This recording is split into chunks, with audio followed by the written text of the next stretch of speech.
Hello friends, welcome to Gayatri Guides. तर अभ्यासक्रमाची मूलभूत तत्वे हा जो क्वेश्चन आहे तुम्हाला 4 मार्क्ससाठी मोठ्या क्वेश्चनमध्ये विचारला जातो. खूप इम्पॉर्टंट क्वेश्चन आहे.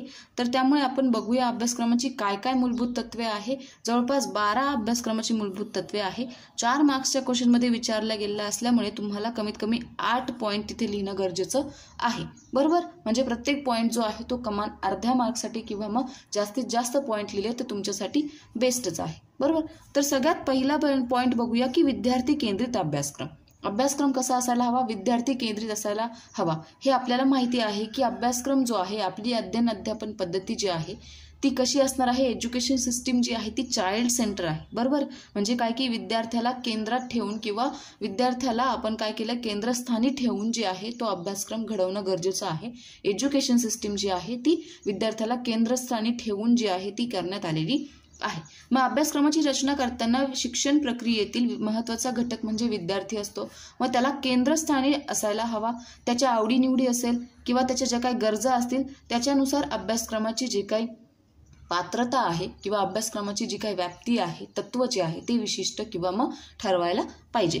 नंतर दुसरा पॉईंट आहे उद्दिष्टपूर्ती करणारा अभ्यासक्रम.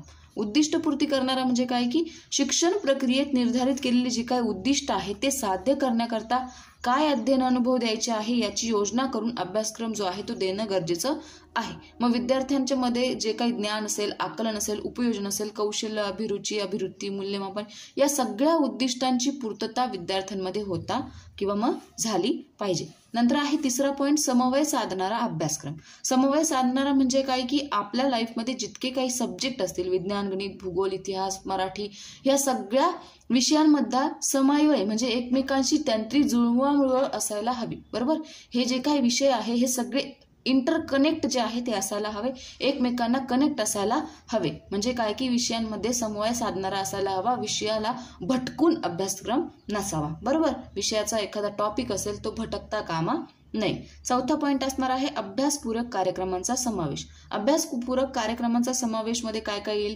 खेळ असतील किंवा काही डान्स प्रोग्राम असतील किंवा जयंत्या असतील, कोणत्या रॅली असतील, बरोबर, किंवा वृक्षारोपण जे प्रोग्राम असतील, ह्या सगळ्या कार्यक्रमांचा समावेश अभ्यासक्रमामध्ये करण्यात आला पाहिजे, ज्यांनी विद्यार्थ्यांचे उद्दिष्ट साध्य होतात आणि विद्यार्थ्यांना एक आवड जी आहे ती निर्माण होत असते. समाजाप्रती असेल किंवा मग आपले जे काही इतर जो काही आजूबाजूचा परिसर आहे, परिसराविषयी त्याला आवड जी आहे ती निर्माण होत असते. नंतर आहे कृतीयुक्त अभ्यासक्रम.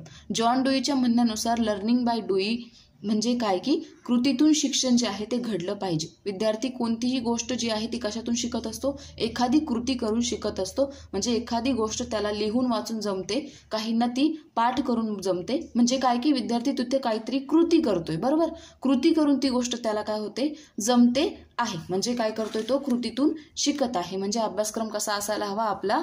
लर्निंग बाय डुईंग किंवा मग कृतीयुक्त अभ्यासक्रम असायला हवा.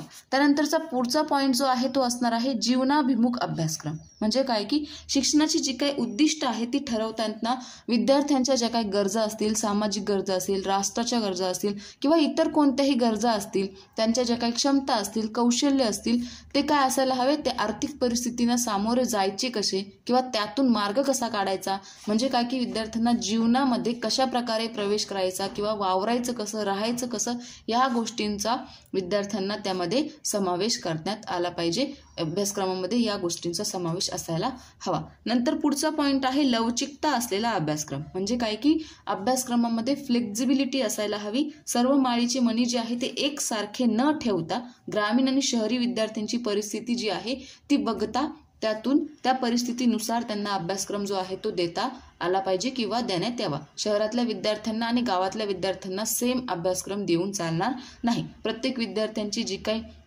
स्थिती असते, मेंटल कंडिशन असते ती सेम नसते. काहींचा ग्रास्पिंग पॉवर जी आहे ती जास्त असते, समजून घेण्याची क्षमता जास्त असते, काहींची कमी असते. त्यामुळे अभ्यासक्रमामध्ये फ्लेक्झिबिलिटी असायला हवी. नंतरचं पॉईंट आहे उपयुक्त असलेला अभ्यासक्रम. बदलत्या काळामध्ये जे काही अन्न, वस्त्र, निवारा आहे त्यासोबत शिक्षण ही सुद्धा आज काळाची गरज झालेली आहे. मग त्यामुळे जो काय बदलता काळ आहे किंवा मग ते जे काही आपल्या काळानुसार शिक्षण जे आहे ते उपयुक्त असायला हवं, त्यानुसार आपल्याला पुढच्या जीवनाची जी काही वाटचाल आहे ती करता यायला हवी. नंतर आहे विविधता असलेला अभ्यासक्रम.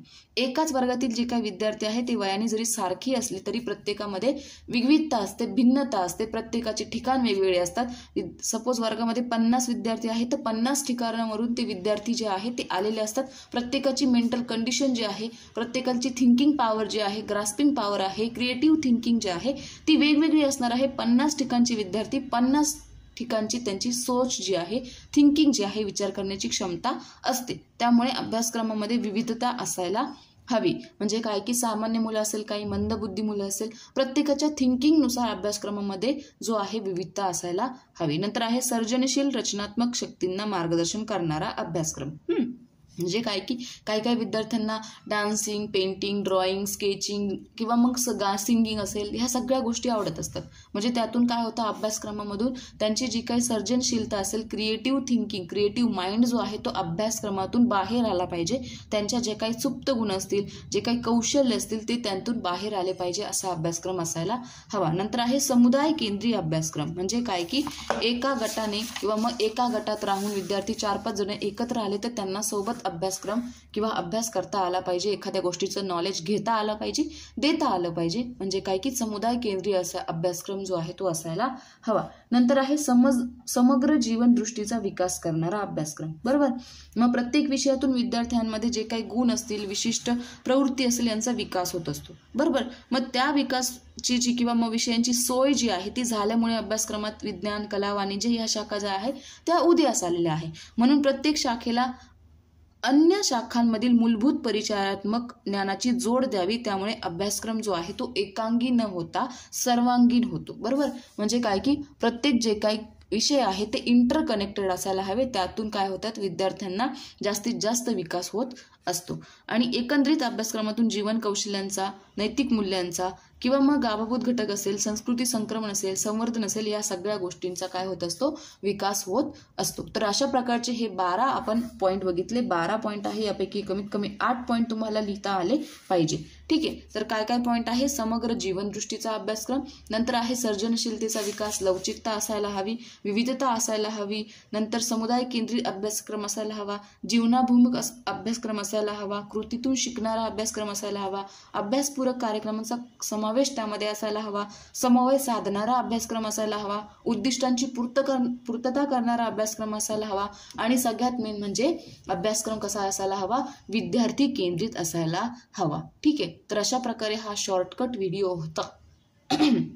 सॉरी. आय होप की तुम्हाला व्हिडिओ आवडला असेल.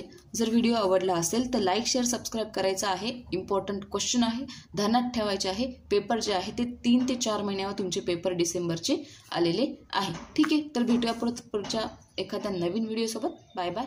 Take care.